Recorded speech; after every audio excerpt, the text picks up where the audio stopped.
Welcome back to another episode of Forbidden Depths. I'm your host, Queen Frostbitten, and we're here today to get down, dirty, and sultry by staying open, educated, consensual, and safe.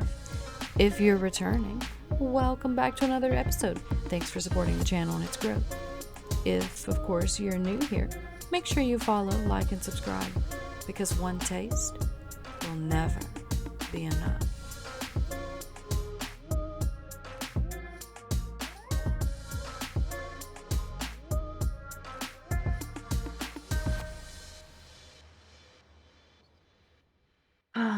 Welcome back to another episode of Forbidden Depths. We're here today with someone truly, truly amazing. I would like for her to go ahead and introduce herself.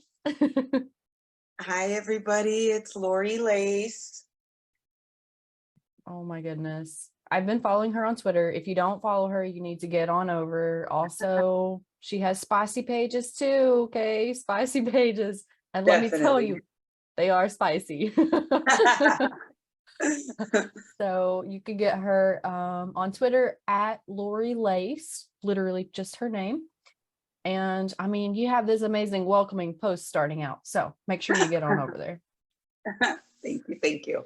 You're very welcome. Okay, so Lory, let's go ahead and kind of talk about who you are. So tell me about your profession.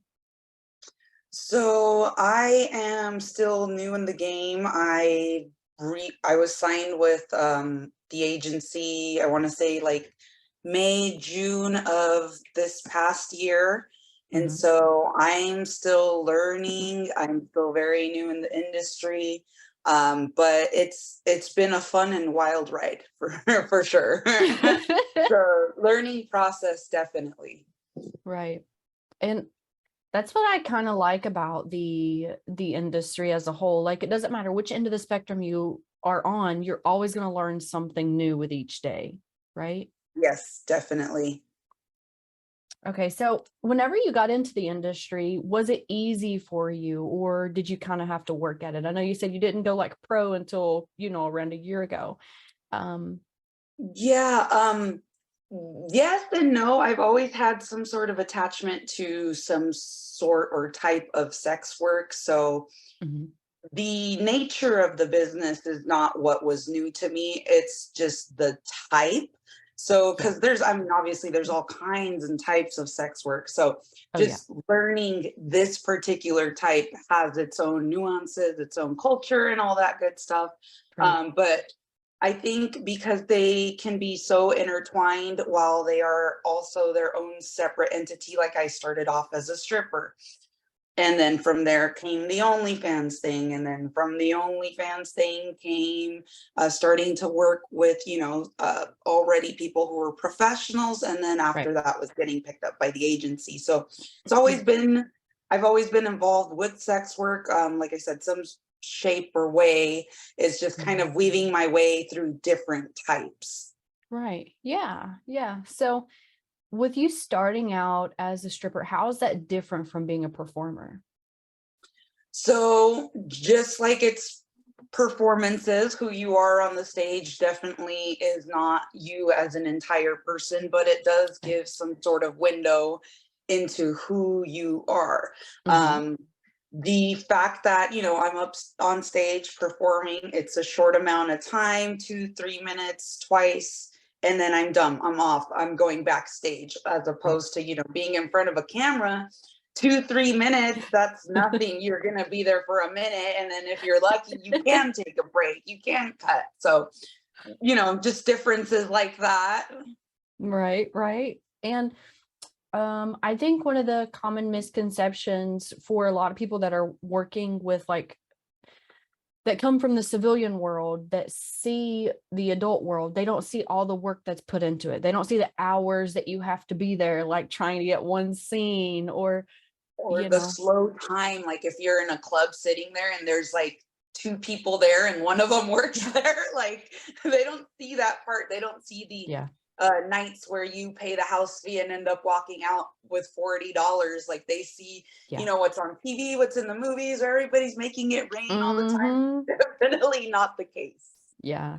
And I mean, it can be really rewarding. Like you can make some money with sex work, but at the same time, there are slow periods like anything else. And if you can't go through those cooling off periods and kind of have a savings or something that you can depend on, then you're going to be Mhm. hurting in sex work. Yeah, you got to be mentally prepared for that as well. Cause I know, Mhm. you might be doing okay. It might not be that bad. And mentally, you're like, oh my God, you're not used to it. You're used to the flood of money. And so you kind of have to Right. realize that it's not always going to be like that on a Wednesday, Thursday night. Yeah. Yeah. And I've seen a common trend, like someone makes a shit ton of money when they start out, and then they think that they're going to make that the entire time. Yes, so me and some dancer friends were actually just talking about that, what we call like that beginner's luck, that fresh face, the fresh meat night is what Yeah. I joke about it. Where a couple of them just make, first or second night in the business in the club, and they make an exorbitant amount of money, and they're like, "Oh my God, this is great! I am so glad I did this," and then it never Yeah. happens again. So Yeah. we've all had those. I've had like one or two nights where I was like, "This is great," and then Yeah. nothing. Yeah. And like that happens with any part of sex work that I've seen. Like I can remember talking to several people that are cam models, and it Mhm. was like the first month they made bank. Yeah, And then yeah. after that, they were like, what happened? They kind of fizz down and get into the plateau, and it's kind of Yeah. like sometimes it can be a little alarming. Like, oh my God, what do I do? What do I do? It's Yeah. just the way it is. Yeah. Well, and one of the biggest reasons I feel like is that new face kind of gives you that edge, and everybody's like, here, work for my Fresh money, meat. take my money. Yeah. And then after you're a normal face, they're like, oh, well, let me see if Oh, there's any more new faces. yeah, yeah, So I mean, it can get saturated depending on where you are. yeah, definitely. Okay, so let's kind of talk about how you got started as a stripper to evolve into a performer. So, what provoked you to get into stripping in the first place? A need for money. I hear it. I hear I was it. I've told other people this story before, but I was literally on my way to school and I was stressing out because I had to buy like a $400 or $500 book that I was going to use one semester. It Yeah. wasn't even in the area of concentration. It wasn't a book I was going to keep. So I was like trying to figure out where there is a strip club on the way to school, which is like the funniest thing ever. Right. Um, One night I was just kind of like freaking out, ended up at that stoplight right by it, and I just turned. I was like, well, let's see Right. what happens. And I went in there totally unprepared, not the right type of heels. I was lucky I had a bathing suit in my gym bag. It was in my car. Mm-hmm. Um, Used that. Luckily, I was allowed to use that, and I was obviously very new. The only thing that kind of helped was that I had a little bit of, I have an experience with dance, so I wasn't totally at a loss when I was up Right. there. Yeah. But otherwise, yeah, it was a totally different beast. I was so new. I was kind of scared, and out of necessity, I asked for the job. I did make the money, and I did get my book. Nice. Nice. See, you believed in yourself and you did it. So that's a pretty awesome story. So you kind of fell into it out of necessity, and then you evolved into a different part of sex work, but kind of staying consistent with it. Was there something that kind of kept you in sex work? The liberty to come and go as I please. Oh yeah. Yeah. Oh yeah. I I think know there's that. certain, yeah, there's certain personality types for sure that just do better that way. Yeah. That was my favorite part, was to come and go as I pleased. If I wanted to go in for 6 hours, I went in for 6 hours. If I wanted to go for 12, I went in for 12. If I went in and made my money quick, I was gone in two. Like that was the beautiful part. Whereas opposed to, because I also have a regular job, that my 8 to 5, if I do good and make them money, the first 3 hours of the morning, there is no, okay, I'm out of here, I'm going home. Like there's other Yeah. people that depend on me to be there. So that's not the same type of liberty you get with sex work. Like if you're done and you just feel like it, you're done. Yeah, for sure. And well, like you were talking about, I feel like there are so many reasons that sex work can accommodate someone. So if you're one of those people that you kind of like the flexibility, the freedom of it, and then like if you have a chronic illness, it kind of accommodates that. If you have like a busy schedule and you just want like a nightlife, it accommodates for that. Like there's so many different reasons that people could like turn to sex work for not just, you know, making money, but for liberation. I know it makes me feel more free and more confident in myself. Does it do that for you? Oh yeah. I also have a friend who has mental health issues, Mhm. who loves sex work because if she's having one of her bouts, she's not working that day. Yeah. Very hard to do that with a 9 to 5 where you're just like not in Yeah. that space. You can't just, it's Yeah. hard to not be there when people or companies expecting you to be there. Where as sex work allows her she's having a bad mental health day, not going to work. Yeah, 100%. And the really shitty thing about that with companies is they don't really recognize mental health as something that's important. So Correct. if you're calling and you're like, I'm taking a sick day because I have mental health issues, they're like, no, you don't. What is that? Yeah, they're We still like, what? expect you here. Yeah, It's so but exhausting. yeah, it definitely what I call like the stage presence me is like I just love that part of me. It makes me feel me, it makes me feel free, it makes me feel Mhm. like all the facets of my personality are kind of just coming out my pores. Like I just love that Yeah. feeling. Yeah. I love it. I love it. So, kind of whenever you started working, there were qualities that you kind of had to possess to be successful in sex work. What do you feel like those strengths are that kind of helped you in your journey? So I always think of this as kind of ironic with sex work is that that's where you recognize and are able to delineate your boundaries. I think that because some of us are not very good at that, Mm-hmm. whether you've been, abused or your upbringing or whatever, just some of us are not good at that. I Yeah. think when you're involved in any type of sex work, it kind of forces you to become a little bit more, I don't want to say, I don't know, I don't want to say responsible, but maybe less timid about voicing what your boundaries are, whether Yeah. it be dancing and you're giving someone who's two handsy a dance, or when you're about to go on camera, hey, these are my do's and don'ts. Absolutely don't do this. And Right. if you do this, I'm okay, but only in this type of. Right. So I think while it is sex work, the irony is that I think it just kind of helps solidify and bring that part out of you where you're like, okay, no, this is not okay. And some of Yeah. us need help with that. And I think this kind of forces it out of you, which is good because Right.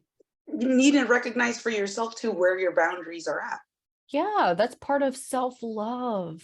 Not Mm-hmm. letting people take advantage of you and push your soft or hard limits. That's part of self-love. And I feel like it's one of those things that like society or traditional kind of parts of the United States or even parts of the world, they kind of force you into this corner and tell you you have to be this to be loved. And that's not true. You Yep. don't have to fit their agenda or their cookie cutter mold of you for you to be Mm-hmm. accepted. And I felt that everybody that I've talked to in sex work, somehow they find it liberating on some level and it helps them realize, hey, there's other people out there like me. Exactly. Yeah. Exactly. Yep. Yeah. We're not alone. Yes. I remember, okay, I got to tell you this quick story. I remember with my first marriage, I was talking to my husband. Now, this was before I started doing all my pro dom work and before I kind of I originally came out to help other people see, hey, you can be different and that's okay. So that's kind Mhm, of how I got started with coming out and showing my private life in public. So mhm. I was talking to my ex-husband and I was like, you know, I'm really into the aspect of BDSM where I get to do things to you. And I was explaining stuff to him and talking about how I was interested in pegging. Now, this was before I was a baby dom. And he's Mhm. like, yeah, that's weird. I don't want anything near my butt. And I was like, well, there's things that I want to do that you can't give me then. Yeah. And it was one of those kind of euphoric moments where I'm like, this individual, I will give them time and I will talk to them, but ultimately someone else is going to have to fill this void of things that I want. Yes. Because I need those things. Mm-hmm. And I was poly. I've been poly my entire life, but he wasn't. He was very mono. And the idea of someone else coming into the relationship was very scary for him because he was extremely insecure. Mm-hmm. And needless to say, the relationship did not last for multiple reasons. But at the end of the day, I started to make this kind of, I guess it's like a briefing that I give everyone that's interested in dating me. I'm like, these are the things that I want. Yes, This is my exactly. Here's the memo. application. Don't say I never told you. Yes. So that kind of taught me that even though I care for this person and even though I'm open and loving to them, maybe they can't fill every need that I have. So I need to be completely upfront about the things that I want and expect out of the relationship in the beginning, which I think most people have trouble with because society's like, you can't say that. Don't tell me I can't fucking say that. Suck my dick. Like that's where I am. Yeah. Now that you told me I can't, it's gonna happen. Yeah. Because it's like, they're not paying my bills. You know, they're not making sure that all my shit's taken care of. They're not making sure that my life is perfect. So why would I let their opinion have any kind of weight over me? Exactly. And the majority of people that I talk to in sex work kind of feel that same way. They're like, I found myself in sex work. And I'm like, I love it. Yeah, I love it. I love it. It's your best self that comes out. I love it. Yes.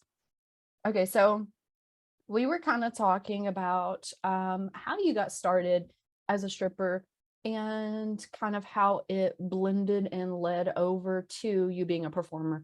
What provoked you to transfer from being a stripper into performing? So all of a sudden, right when all these online platforms just kind of started blowing up and getting hot, was when I started getting asked a lot in the club or, said, hey, do you have an OnlyFans? I'm like, no. And so at the time I was like, no, I don't have that. You want to see me, you come here. Right. Yeah. And so I was kind of cutting my legs out from under me, so to speak, and didn't really give it a second thought. But then I started getting asked a lot.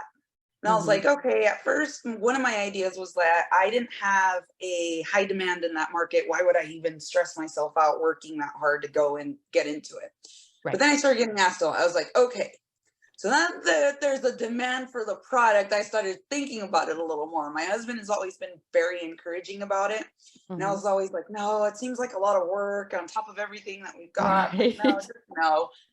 And then all of a sudden I had him help me start it and we just left it there. And I had one really good night at the club where I had some really higher paying clients that were like, hey, do you have your OnlyFans? I was like, yeah, it's right here.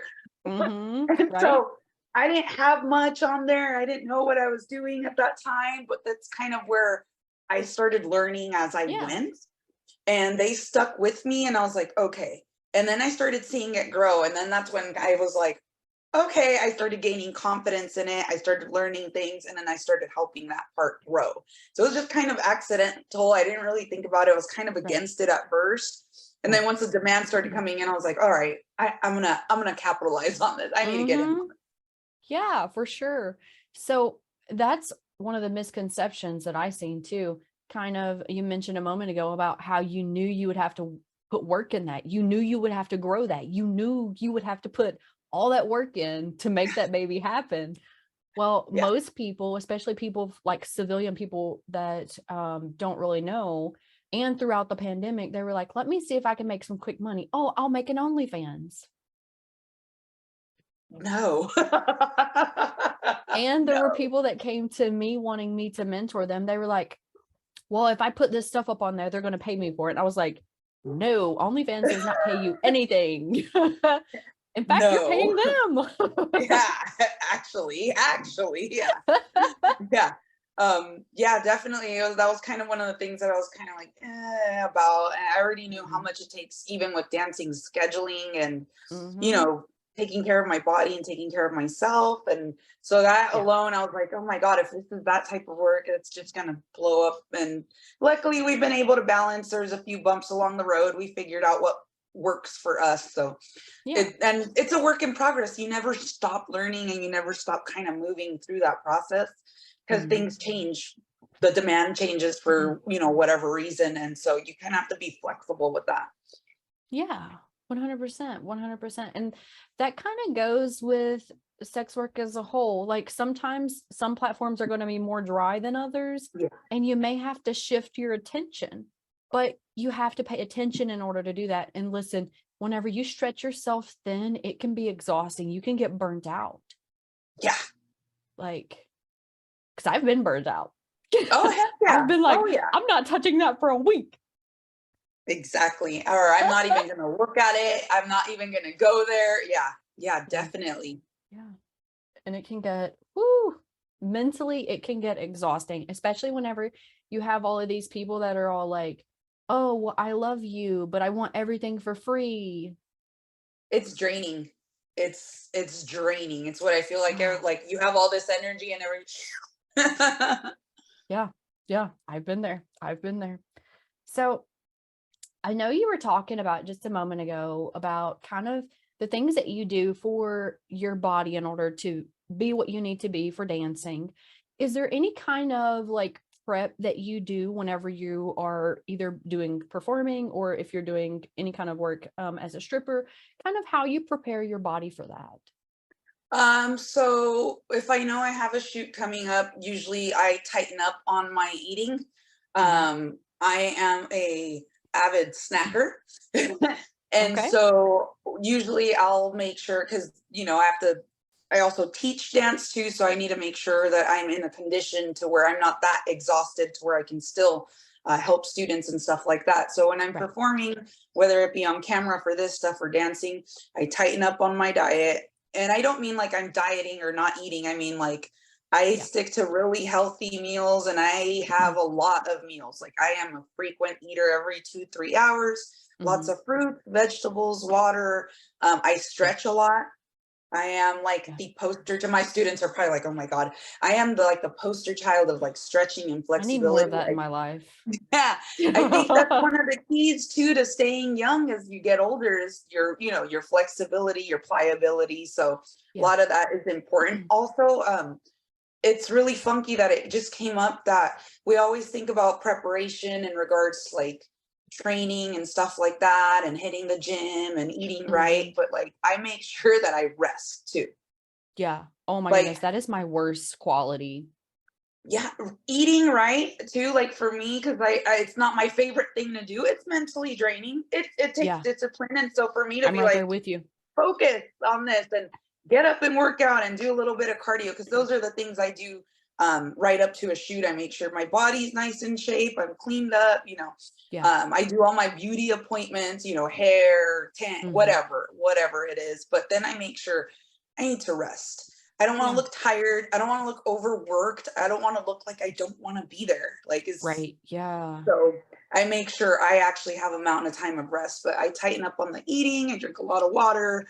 I work out a little bit more, a little bit harder. So um, I like take care of my beauty appointments. I want to make sure I make a good Mhm. impression with this other person Right. also, and that my body Yeah. is clean, not only for myself, but for them. Yeah. Um, yeah. For sure. For sure. So it's not like one thing that you do. Overall, you literally prepare yourself mentally and physically. I Yeah. love that. It's like you kind of live it instead of like those people that are going to the dentist and they literally don't brush their teeth all week and then they brush them right before the dentist. Or they floss right before they get there. Yeah, like, I'm what like, is he's that? gonna know. Yeah, yeah, He's gonna know. Doctor's just gonna know. Like, that's nice try I though. you can't brush off that week's worth. Like, like, what is going on? Like, I'm gonna Yeah. cry. Oh my goodness. I have tried to explain that to people so many times. You Yeah. can't you can't just be like, oh, they'll never know. I guarantee you they will, just like Yeah. anything else. Yeah. Oh my goodness. Okay, so let's kind of talk about I know you've been doing your shoots and stuff for a bit now. So far with your experience, have you had any experiences that you kind of felt were dangerous to you, whether that was mentally or physically? Did you feel like you were in a bad space? I am lucky to say that I have not been placed in that type of situation. I know that there's a lot of us that have. Right. Um, I think I want to say probably one of the riskier things was we were doing a scene where there was a lot of people involved. I think there was over 15, 20 people involved in this Hmm. particular scene. I believe it's like an orgy style type of thing. And it Right. was just kind of chaotic checking everybody's tests. And Oh, I get real nerve wracked about that. And so, like, yeah. that's a lot of people to keep track of and just to make sure, like, oh my God, did I get this person? And then I'm kind of a high strung person. So then, the self doubt, I'm like, wait, did I check them? No, I checked them. But it's like just making sure that everybody was checked. And I did check everybody, but the paranoia of like, wait, Yeah. and I'm meeting all these people for the first time. So it's not like I knew anybody and where I make that connection. Oh, yeah, I checked you. We're good. We're good. No, it was like everybody was a stranger. So I was like, I know I did I and it was just like Yeah. it was overwhelming. Um Luckily everybody was polite and everybody managed and everybody, it was figured out. But I think that was, at least for me, luckily I've not been placed in any type of danger.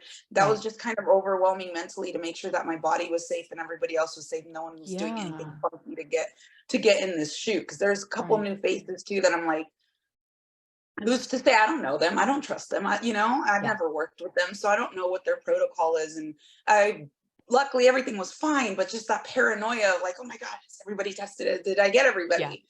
And For just to keep sure. myself safe and everybody else safe, I had other stuff lined up for after that. So I'm like, oh my God, heaven forbid, I don't check everybody, and it just turns into a big old mess. But Yeah. um, luckily, my safety has always been there. I've never been violated in that sense in any way, not mentally or physically. So I've been very Right. blessed, very lucky.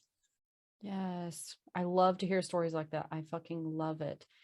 I'm going to tell you right now, I would be in the same shape that you were in if I had to perform with that many people, because not only is it stressful for one, but I am super weird about that too, because not everybody is honest.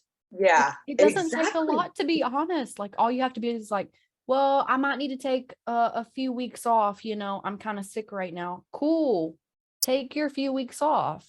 Don't keep doing the shit you're doing, because, well, the blow up that happened just a while back with all these Yeah, people and their tests. yeah, Like, it's yes, not that hard. yeah, yeah. Like, So I was just kind of like, overwhelmed, and it was just, I yeah. like, how do I get out of that overwhelmed mental health space now, back to focus on this scene? Like, Yeah. And one of the biggest things, even if something like that does happen and you do get like an STI, you can do stuff on the side for yourself for your platforms while you're recovering. Like, yep, it's not one of those things you have to pull yourself completely out of work and you're completely losing money. You just don't need to film with any partners. You can still do stuff yeah, on your own. yeah, And I think a lot of people that look at that, the selfish ones, not the good ones, you know what I mean? The selfish ones, they're like, oh, well, I'm missing out on money. You're putting your health at risk, everyone else's health at risk. And then on top of that, you're just being like yeah, unethical about the whole yeah, situation. yeah. Not Like, only that, but you only get one body. It yeah, is way more, even if it's your vessel of making money, it is more important than that. Like, this is yeah, all you get. Like, take care yeah, of it. yeah. You don't have a redo. There's not like a reset button. You Yeah. get one and you're done. Hmm. Listen, I would love if there was a reset button. I'm sure I would probably be a little more wild in my life if there was. Yeah. Yeah. But Definitely be better recovered by now. yeah, but we don't have that. So be responsible. Be responsible. If you are new into the industry, be responsible above everything else, because you need to learn how to respect your own body, which is extremely important, especially for the Mhm. longevity, and Yeah. then respect other people's bodies too. Because, Yeah. like Lory was saying, it may be your way of making money, but at the same time, you're affecting yourself and everyone around you whenever you make these kind of decisions. It's not just you. Mhm. Okay, Lory, that kind of puts me to my next question. I know just a moment ago we were talking about the kind of negative experiences that you could have been involved in, and you were so fortunate to say that you hadn't been involved in any. So that leads us to the next question with, were you at any point abused in your early childhood, your teenage years, or your early adulthood? No. Um, I've had an upbringing where I come from immigrant parents. Hmm. We lived in a very rough part of Southern California, and because I mean that's what we could afford. Right. Um, and not only that, but I'm ESL, English second language. So I like being placed in an area where not only inside it's tough to get by with parents who don't speak English and whatnot, living in a rough area kind of in a way, I want to say it kind of puts your head on a swivel at a very Yeah. young age. Yeah. I saw things that I don't like. Luckily, my kids don't have not seen or experienced, but I saw things as a young kid that probably shouldn't have, things that Right. were understood that I shouldn't be having to understand at that age. So while I wasn't abused as a child, I was exposed Yeah. to a lot of things. I was exposed to sex work, just where I live because I Yeah. lived on that street because that's, Right. that's what we could afford. I Right. was exposed to drugs. We've seen all kinds of things just living In the there. area. Yeah. And yeah, exactly. And so as we started growing and, trying to figure out life here and figuring out how to work and assimilate and learn English and all that, we start to become a little more successful, luckily for us, and we started kind of moving away from that area. But Yeah. by the time I got to be a teenager, I had seen it all. Like I Right. had seen it all. I had seen needles. I had seen people using them just Yeah. walking to school. Um, I knew the name of the local um, lady on the corner. Yeah. Sweet gal, like I knew her. Like she's good morning, smoking her cigarette. Just you knew what she did at 8, 9 years old, and Right. it wasn't something that was looked at like as something to be ashamed of because everybody on that street was trying to get by.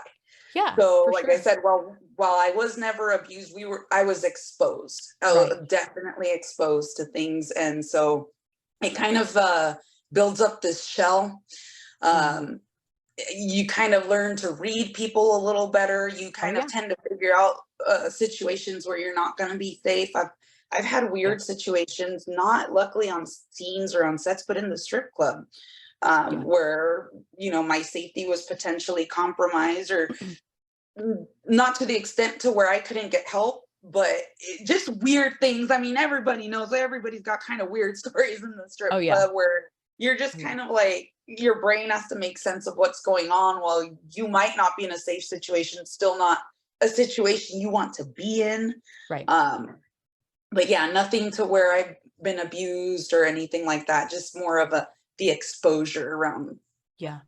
And I mean, when it comes to the impact that it has on your brain, the exposure is literally like, it is just as bad as the trauma that you could experience firsthand. And most Yeah. people don't look at the mental aspect of that, but you can also take that trauma and turn it into something successful, which Hmm. is what I love to look at, because there's a lot of stuff that happened to me whenever I was younger that made me into the person that I am today. Exactly. And it made me able to thrive in my environment. Like you were talking about, you can read people better because of what you experienced. That is an amazing tool. Not everybody can do that. Yeah. I am probably more comfortable in a rough area parking lot than I would be in like somewhere high end. Like I'm at home. I'm in my Yeah. element when I'm walking out.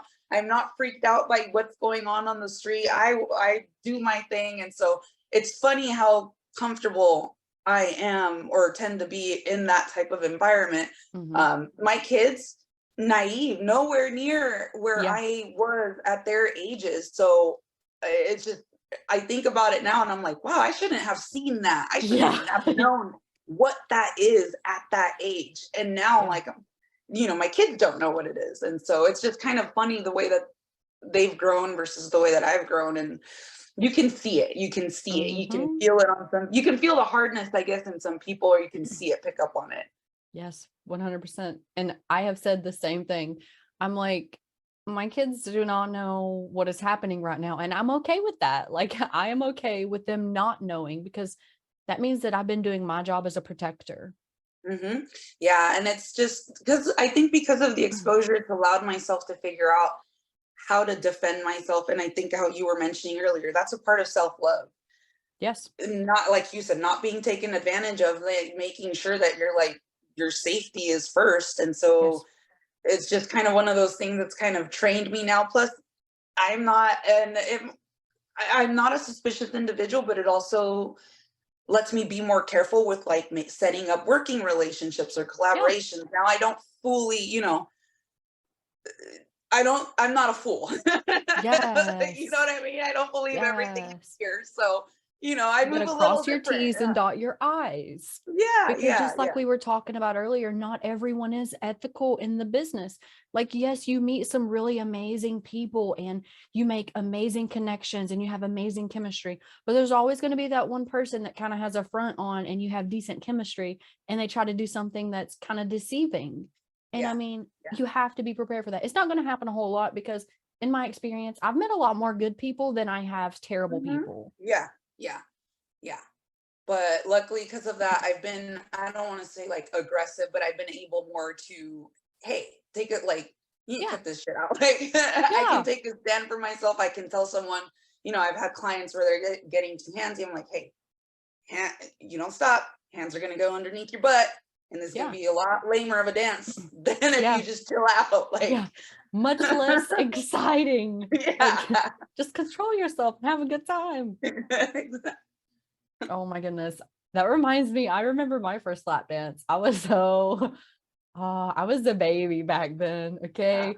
And I am at this strip club up in Lexington, and I'm sitting there and I'm looking at the stage, and there's this lady on the stage that just blows my mind.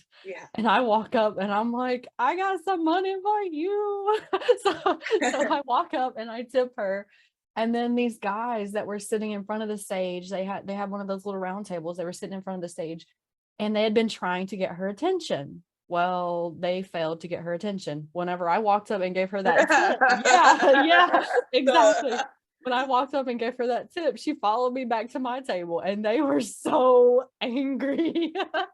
I was like, you can come back with me. So we get back to my table, and she starts giving me this lap dance. Now, I had never had a professional lap dance. So I was like, what do I do? What do I do? What do I do? Am I allowed to do with my hands? Do I put my hand on her leg? Like, what do I do? And then because how old was I? I think I had just turned 18. So I think I was like 19 when I got my first one. So I can relate. And I was like stiff as a board, like, I don't want to mess up. What do I do? Right. It's like, I want to let her know that I appreciate what she's doing, but I don't want to like be over the top. So she's like dancing, and she's like, honey, have you never had a dance before? Just relax. And I'm like, I don't know how. Yeah. I feel you. I can totally relate. Oh my goodness. But yeah, that was probably to date the best dance that I've ever had. And I absolutely loved her. Her name was Rocket, and she was traveling. Yeah, she was traveling and trying to raise money to pay for her kids' medical bills. And I was like, you know what? I'm going to give you more money. Yep, exactly. Yeah. So I was like, actually my friend needs a dance too. So she's sitting right beside me. So Yes. I can Yes. watch this one too. Yep. I love it. So yeah, that's kind of you're the first person I've told about my first lap dance experience. That's awesome. That's amazing. Yeah. Oh my goodness. So that kind of leads me into our next area that we want to discuss, kind of how sex work has helped you as an individual. Like, what has sex work taught you? That there are parts of myself that are okay to love. Hmm. That, like how you were mentioning earlier, hey, these are these things that I like, or that I kind of need, because Yeah.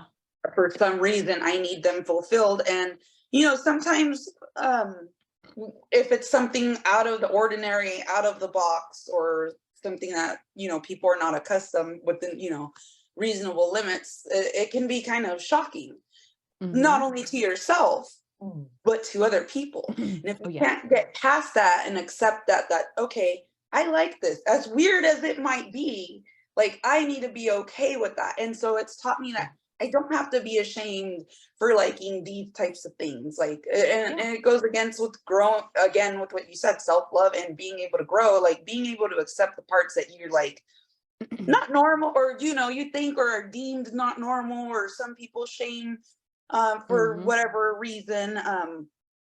It has taught me to kind of not ignore those parts where you Right. think, okay, if I ignore them and bury them, don't acknowledge them, they'll go away. No, it's like a thorn in the side. They'll still be there. You can let it Yeah. fester and sit there, and it'll be fine. But I've realized that it's okay to like those things. It's okay to Yeah. be like that. And it might not be normal, and that's not cool with everybody. That's okay too. And I think Yeah. I think some people have trouble with that part.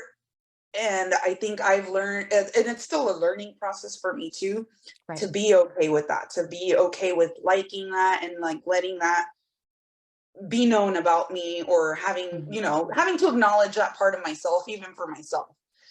Yeah. It can be Oh my goodness. uncomfortable. I Why do I like this? notice, Oh my God, I'm a weirdo. Like, right. And no, there's you're nothing not, wrong with that. there's somebody out there that's going to like that too. Yeah, there's always, Somewhere yeah. somebody's going to like it. And I guarantee you there's somebody out there that likes something a lot harder than you like. Because listen, Yeah. I know some real weirdos. Yeah, Like, and it's like the things that that you when you learn about someone out the blue that you don't expect. Oh, I didn't think yeah. this person, because they do such a good job of hiding it. Yeah. And that's the thing that I'm like, it caught. I think it, as a self, the turmoil inside that nobody gets to see of you trying to hide this Yeah. particular thing that you like, or facet about yourself. Like, I think that causes a lot more damage to you without even knowing, than to Yes. just learn to accept it and roll with it. Yes. It's like you were talking about the festering. It's one of those things that it's a snowball effect. It slowly builds and slowly builds and slowly builds until it's out of control. And if you feed it to begin with, if you take the time, do your research, try to understand it. And I mean, the majority of things that you're interested in has some kind of psychological connection. Hmm. Just like whenever I was 8 years old, my dad purchased a Corvette. Well, I became obsessed with Corvettes. Hmm. I also, anytime there is an engine near me that sounds or feels like a Corvette, I You melt. look right. Yeah, I melt. Where's it coming There's all from? kinds of stuff going on. Like my vagina is starting to leak. My heart's Yes. starting to Yes. race. Yes. Like, Yeah. and it's one of those things that the majority of the things that you have a reaction to are something from your childhood. And that's okay. Everybody has different experiences. What's not okay is for you to shame yourself or shame someone else because of those interests. Now, Exactly. if you want therapy because you don't like that, fine, go to therapy, find someone Yeah. that's safe and go. But Yeah. don't tear yourself down and Yeah. don't try to hide it. Yep. it's a part of you, whether you like it or not, and it's there. Like, yeah, 100%. And it's not like you can cut it off no, or have it no. laser removed like a tattoo. Yeah. So learn to fucking love yourself. Learn to fucking love yourself. That's my message. All of it. The ugly, the good, the bad, and the ugly. Yes. Oh my goodness. So I know you were talking about kind of how you had a hard childhood and you were exposed to a lot of stuff that you shouldn't have been. Saying that, are there any aspirations that you had as a child, like of who you wanted to become or of like a potential job that you wanted to have? So I actually saw how hard like my parents struggled as a kid to just get by for the week. And in my head, the only like, and not in a negative way, in my head, I was like, as an adult, I never want to be that. Yeah. I don't want to be in that situation. I don't want to have to figure out like from freaking Monday to Friday how the fuck like I and my kids are gonna survive. I was like, in my head, I was like, I am gonna work so hard that is not ever gonna be a problem. And we were just starting out, no big deal. Now, you know, luckily my dad, my parents, everybody has managed to grow and they're successful in their own endeavors. But it put something in your head like, I don't want to be that. I don't want to live here. I don't want this to be the best place that I ever live. I'm out. I like at that point I didn't really care. I just knew that I needed, like, as much as I wasn't super huge fan of school, but I knew that was going to be my ticket out. Like, I needed to learn English. I needed to be good in school because apparently, like, the only way to get out of here is going to be that way. And so that was the only thing that I was like, man, I don't want to live like this. I love my roots. I love my upbringing. I've been to the neighborhood a couple times, but man, I wouldn't put my kids to live there. And that was the one thing that I'm like, no, never, never. And I think that was my drive, was that I was like, I'm out of here. I want to better my surroundings. You know, not just for my kids, but also for myself. Like, I don't want to have to be out here like this. Like, it's a hard life. And I commend those people, man, because it is not easy if you've not had opportunities or luck or help to get out of, a situation where you're not living in the best conditions. Yeah. And where you only got yourself. Yeah. Yeah. And so I made sure there's things that I was like, I am never going there. I'm never living in a place like this. I'm not. Yeah, 100%. I can kind of relate to that. That's kind of one of the dreams that I had as a child too. And it's funny whenever you look at it, how strong that something like that makes you. I've found that the majority of women that I talk to that have experienced something similar, like not exactly, but something similar, they've become very self-motivated, very driven women, and they're successful. Like, you can be successful. It is a matter of, how are you going to look at the glass? Are you going to look at it as half empty, or are you going to look at it as half full? Like, give me mine, motherfucker. I want to work for it, but I want it. Yeah. So I get it. I get it. Yep. So we were looking kind of at the whole kinks and not kink shaming and kind of loving yourself. So tell me about yours. Do you have any abnormal kinks? I think everybody's seen mine, but I want the detail. For some reason, like, and I know for some girls it's like a lot of work and like mentally, but I'm a big gangbang girl. Like, I know some girls are like, when they're announcing, oh, my first one, I'm I'm number 12. Yeah. All of them were like professional, recorded, we're not like, I'm not like a whole section that's not recorded. Like, I love them. I love the chaos. I don't know why. I just love it. I love it. Yeah, I love it. The more the merrier. But it's one of my, I don't know, it's just one of my things. And I like realized, why do I love like 20, 30 all at the same time? Who knows? I don't know. I'm still working on figuring that out, but I know I like it. Yeah, fuck yeah. Fuck yeah. I mean, realistically, who wouldn't if you're being completely honest with yourself? Like, no shame up in the game. If you're being completely honest with yourself, who wouldn't? The only people that I can think of that wouldn't are like asexual people that don't like to be touched. Yeah, yeah, Other yeah. than But that, some of even my friends are like, that sounds like a lot of work. I'm like, no, I just bounce around from one to the other. I'm like a little bee with flowers here. I'm like a buffet here. I'm like, nah. sample everything. Sample everything. Yeah, yeah. So, I have a question for you, and I don't want you to be offended. I'm going to ask Huh. if your breasts are natural or No. if Oh, they're hell no. modified. No, these Let are me tell purchased. you, whenever I first seen your photos, I completely thought they were natural. Yay. Yeah. Money well spent then. Yeah, yeah. I was No, like, absolutely not. damn, those look No. hella good. Like, are those just natural? So I've always been on the smaller side. Like, I've always had to be, I've always been that person who has trouble gaining healthy weight. Okay. And I don't think a lot of people always understand like weight problems or weight issues. They think of losing weight. Yes. And in my opinion, just in my opinion, with my body, it's harder to gain weight. Not only that, it's harder to gain healthy weight, dense Yes. muscles. So I've always had a problem with that. And so when I had my first pregnancy, stoked, I was getting, kind of big. I was like, ooh, some parts are filling out. Right. And like a couple of my friends and family members are like, oh, it's awesome. I have all the, all this fill in from my kids. And I was like, cool. No, I had the opposite experience, of course, right? Everything just got sucked. It sucked the life out of me. It drained everything. It pulled everything. I had no butt. I had no booty. I had no breath. No nothing. It was out. And so, just it never recovered the same. After my second one, similar situation. I was nice, plump, big. I was stoked. I was like, ooh, I hope I get to keep this. Nope, it's gone. Yep. And so I was like, all right. Now at that point, I wasn't happy with myself. And I was like, all right, well, luckily I can fix this.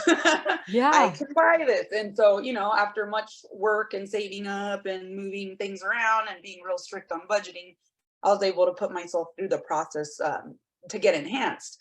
Yeah. But it's cool because it's one of those things. Okay, what can I fix? I can fix it. We'll start there. And then, start moving on to other things. But that was the one thing that I was like, because I was big before I had my kids. And so once that was gone, I was like, I want it back. And so it never came back. So I bought it. Yeah. And that's the great thing about enhancements too. Doing modifications to make yourself happy is going to be one of those amazing things. Now, you need to do your research. You need to look at the doctors, the price range. You need to do your budgeting, just like Lory was talking about. You need to figure out what's going to work best for you and your schedule. Now, that doesn't mean get the cheapest person and go out here out back and let someone do some chopping on you, because I'm going to tell you, you're going to end up in worse shape than when you started.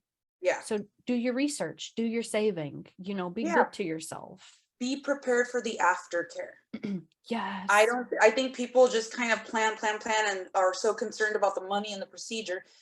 It's after the procedure where you need to take care of yourself and rest, and just so that everything heals the way it's supposed to heal, so you don't have complications or things moving out of place or something odd, or just an infection, anything like that. Plan your aftercare in the safest, cleanest environment possible. Like, it might even not be home. I went to my mom's house. Like, luckily she had the space and the availability where I can shack up in her house so that my family can focus on the everyday running here, because I'm the type of person that if I see something on the floor or something needs to be swept or wiped, I can't help myself.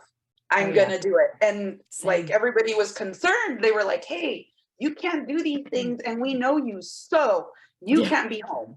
Like, you need to be somewhere else where you don't have to do these things, because you're gonna do them. You're gonna mess something up. You're gonna bust a stitch, and you're gonna complicate things. And so I listened. shacked up in my mom's house and didn't touch anything. And luckily Good. everything healed nicely. So, Healed just take care amazingly. of yourself. Yes, thank you, thank you. Like amazingly. Let me tell you, this is one reason why you need to follow her on Twitter, because you can see what I'm talking about. Thank you.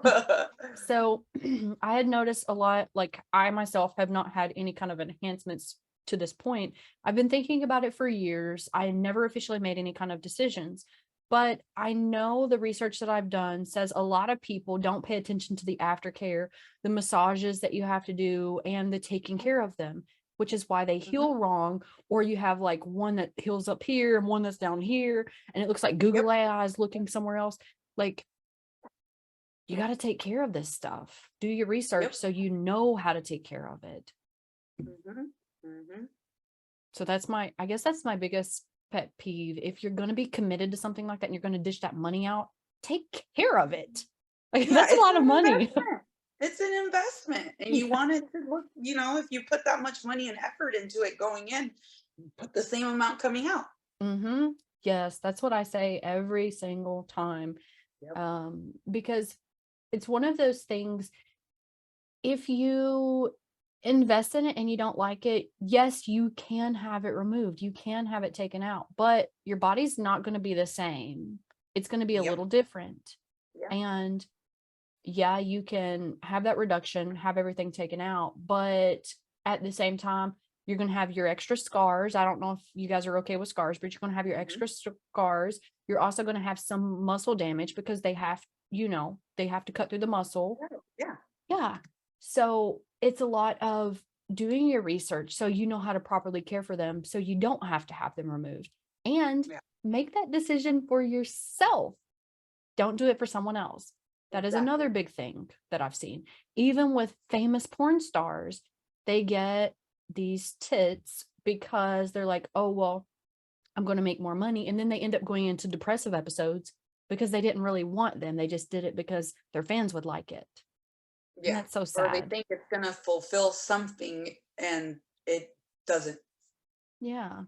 So just think about it. Just make a conscious effort to do your research and decide if that's something you want to do based off of that research. Like, for me, one of the reasons that I had considered it was because of my pregnancies. I have stretch marks all across the top of my breast, and there's some on the bottom side too, because listen, I was big as a house when I was pregnant. Yeah, I had some healthy babies, so I was a big girl. Yes, that's what I'm saying. That's what I'm saying. I always tell everybody I was the best incubator you could have. So it's one of those things where I kind of wanted to be able to love myself more. Like, yes, I love my natural body, but what if I could love my body more? What if I could have more confidence in myself?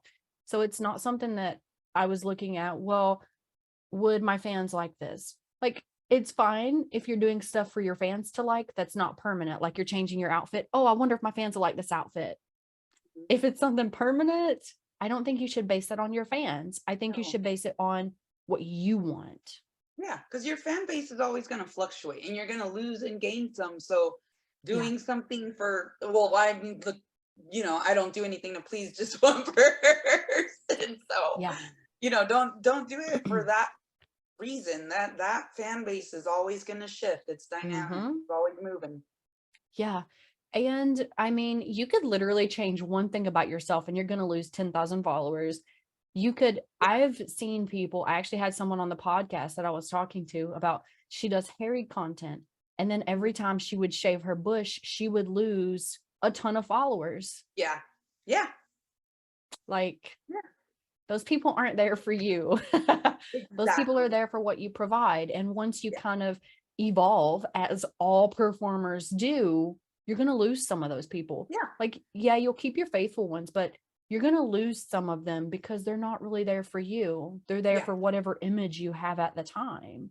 And it's sad, but it's reality. It is. And if they're sending you money at that time, fine. Wear the cute outfit for them. Wear what you think they would like. Don't get modified for them. Get modified for yourself. That's my exactly. message on modifications. Yep. Okay, so my next question for you is going to be, what is the best part of your job? So if we're talking like about filming and stuff, I honestly like the growth that you have with the particular group of people that you're working with that day, the connections that you make. Like, Yeah. I think it's funny, just like the little jokes, the little things that you guys say to make each other comfortable, that kind of lets your guard down a little bit. And it's like, okay, now this just not this random person I just shook hands with. I like them once everybody's starting to let their guard down, and okay, all right, now we're gonna get chummy here, and just those connections being made. The fact that whatever's going on, that everybody can kind of look at each other and laugh at it and relate to it. Just I like that little growth period. And then afterwards, once everything is done, I see them around. I'm like, oh, hey, how are you? How have you been? Like, I know, like, I've met you, I've worked with you, Right. I've been on places where I've worked with with a particular like group of staff. And then, the scene is over, and a couple months later I get hired for something.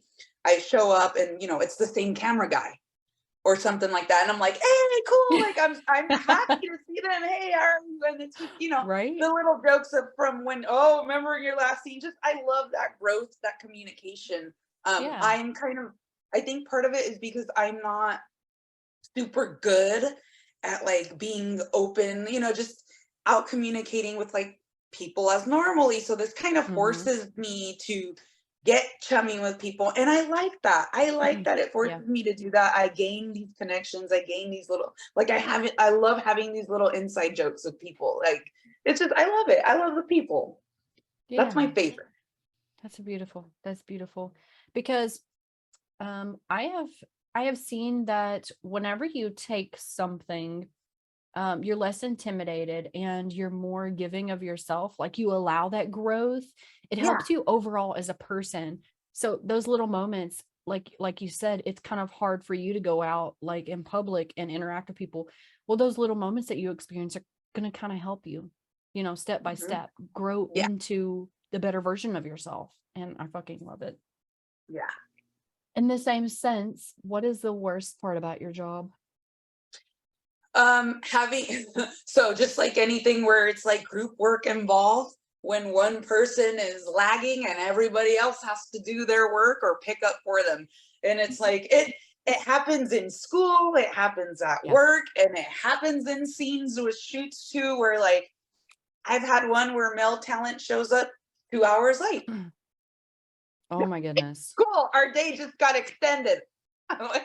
Oh my goodness. Or they show up not within their right mind, and I'm like, now I have to wait for you to join the party here and join the mental space that we're at. So yeah, that is who. Oh, that's exhausting. Oh, and we lost her. Give it a second. She'll come back.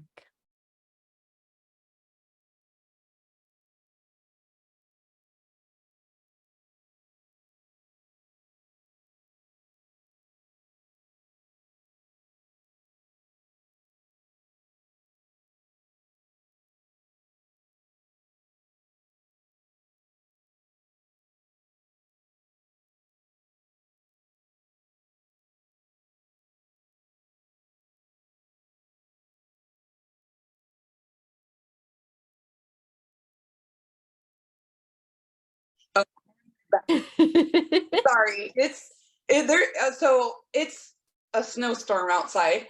Oh my goodness. Yeah, so everything's kind of sketchy right now, or I'm like, sometimes the power kind of threatens and the Wi-Fi looks funky. I'm like, all right, everything better chill.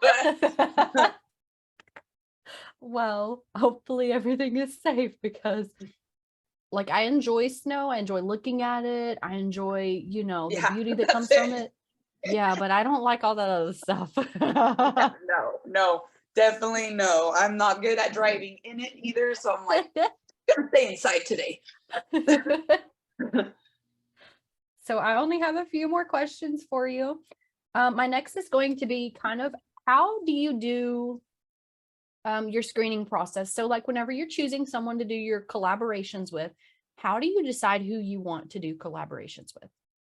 So, believe it or not, this is where my husband kind of steps in and helps me a lot with this. Because I take care of a lot of stuff here in the house, and then I have like my regular job and where I teach dance and all that good stuff. Um, Sometimes I get a little overwhelmed with the scheduling aspect of it and like, Right. kind of like the screening process. So sometimes I hand it over to him. That alone will tell me if you really do want to work with me or if you're just kind of like looking for somewhere to put it. You know what I Right. mean? Like, Yeah. so, usually sometimes I'll do it myself, but a lot of times I'm like, hey, I'm really busy. Can you please talk to, my husband? Here's his contact. Here's his name. Please reach out to him. He'll screen you. He'll schedule it. We'll be cool. And so a lot of times that happens. He's very upfront. He asks a lot of questions in regards to how they like to record, what they're wanting to do, their testing, all that stuff. So that's kind of like one of my things too, is how bad do you want to work together? Do you have an idea? Are you trying to like have me fulfill something? Your testing, usually I'm like, what's your testing requirement? And that kind of will give me an idea of if I'm going to be okay working with this person or not. I kind of try to look and see what the type of stuff is that they do also. If it's a lot of stuff that I'm like comfortable, oh yeah, totally. I can work with this person. If it's stuff that's like, more intense or is going to take me out of my own comfort zone to where it's something I need to perform more, I kind of think about it. Okay, can I do this for this person so that this scene is successful? And sometimes that answer is no. And so a lot of times, hey, I don't think right now is the good time because, I'm not quite used to this and this and this. That's not like a no. It's just like, let me warm up to that idea and see if I can open up that side of my personality. But yeah, definitely I kind of try to see what their testing habits are like without trying to like grill them too hard. Like, hey, okay, so what do you normally do? I'm kind of a weirdo. I work in healthcare industry also. So when I work with someone test swab, I'm a 7-day person. 14 to work with just with collaborators who are not used to the professional setting is kind of pushing it for me. I know it's okay with professional scenes, but I'm expecting that with professional people, they're not out on Tinder having sex without protection, as opposed to, someone who's not used to professional scenes or the rigorous testing or whatnot. That's when I grill a little harder. So I'm like, hey, what are you okay with? And that'll kind of give me an idea of whether I'm going to be okay with working with this person or not. That's kind of like probably my biggest thing, because I am open to anything and everything. I love men, I love women, I love cross, I love trans, I love everybody. So it's just a matter of who's approaching me based on the individual. Okay, how do you I don't even care like what you're generally about. Okay, you want to work with me? I appreciate that. How do you test and what is it that you like to do? And then that's when I kind of need to look at myself too and be like, am I okay to work with this person to bring out what they're looking for and what I'm looking for? Because now we're meshing two styles here. Yeah, 100%. And, I love that you say that, because whenever you're looking to work with someone else, you should always consider, what are they doing? And am I okay with my name being tied to what they're doing? Because at the end of the day, whenever you do some kind of collaboration with them, they become part of your brand. Yeah. So you're going to become part of theirs. They're going to become part of yours.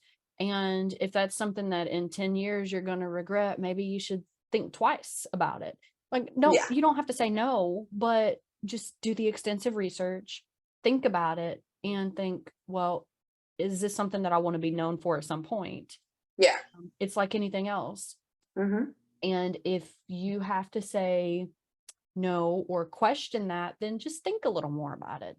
Again, you don't have to say no, obviously, but you should definitely think about it. Like everything else, it should be one of those decisions that you make with information. not just, oh, I want to fuck this person. Exactly. And I had something happen, not in filming or content or anything related, but in the dance industry where I had signed up to compete and perform at a particular kind of big in this world event. Mm-hmm. And then the person who was putting it on was caught saying some really unfavorable things about the area, but kind of pointing the finger at a specific group of people. And it kind of got out, and I was like, I don't want to be tied to you. Yeah. I'm going to gently cancel and back away. And so I didn't say anything. I canceled my spot. I pulled out of the competition and said, not right now. I'm sorry, I can't. And so that's where I left it. And then afterwards, there was a huge blow up about this person. And luckily, like I said, my name wasn't tied to him because I bowed out real quietly. And I was like, I can't. I'm sorry. I don't want to be tied to you after saying something like that. So yeah. And I mean, you don't have to be super rude about it. Like, that's not what she's saying.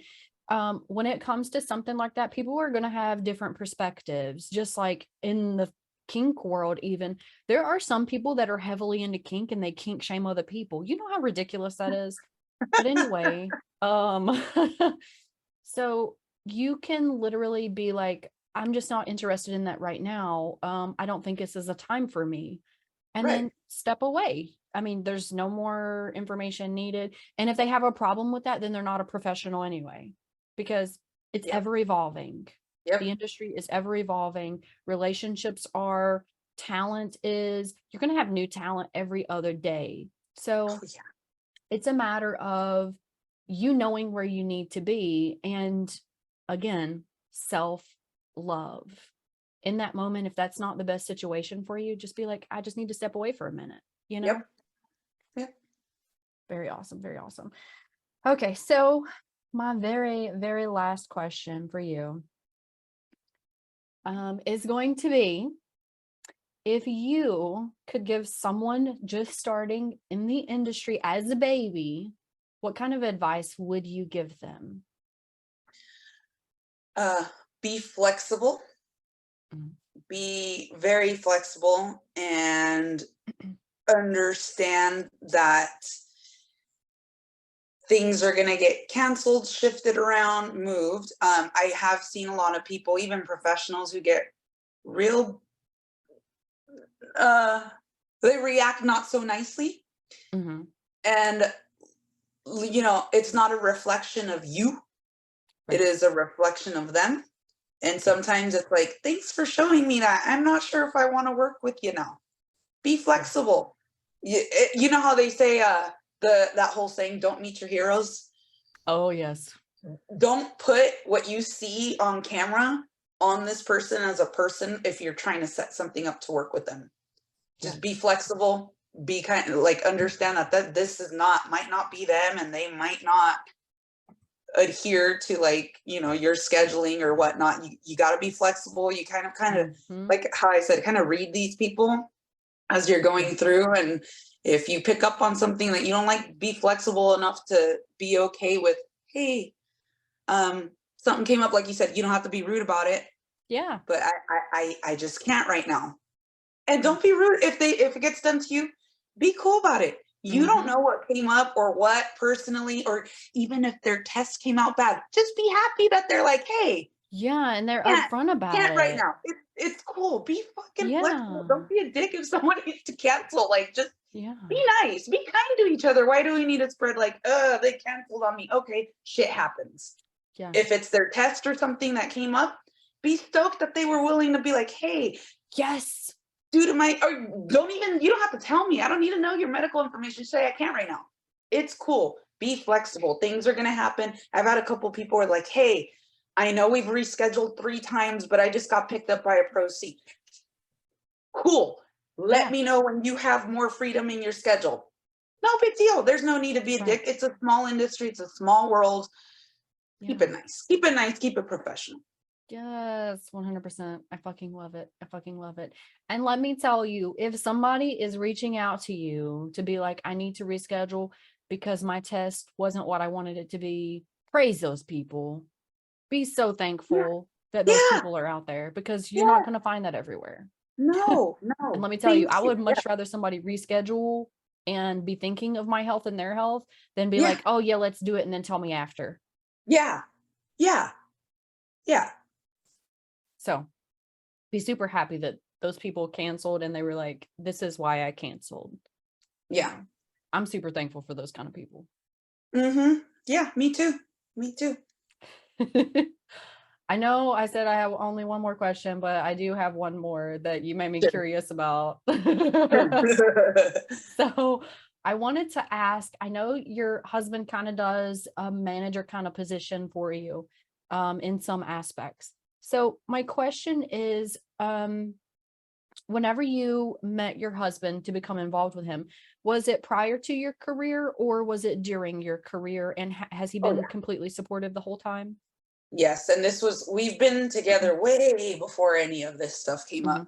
Okay. We've been together, I think, about 15 years, Mhm. married 10. So, but we've been swinging, I think, since like year 2. Okay. So being involved with multiple sex partners, that whole bit, like that's something that was normal to us. And I think Right. because of that, it was easier to kind of shift into all these other things. Mhm.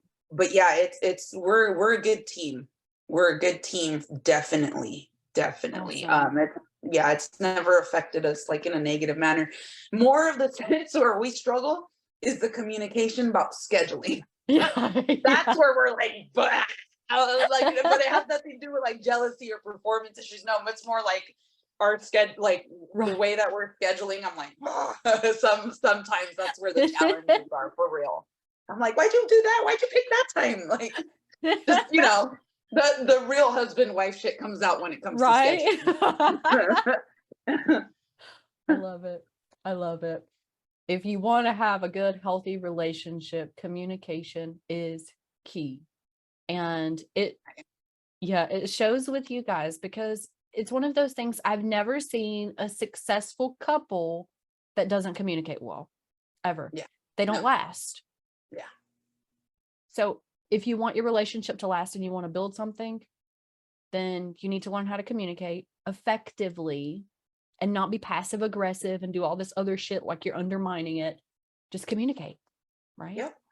Part of that too, and it's kind of one of my biggest things too, like as you said, part of communication too. And I think we always talk about, like, when it comes to communication, I think we always think like saying what you feel or doing. Sometimes it takes shutting the fuck up and letting the other person talk. Yeah.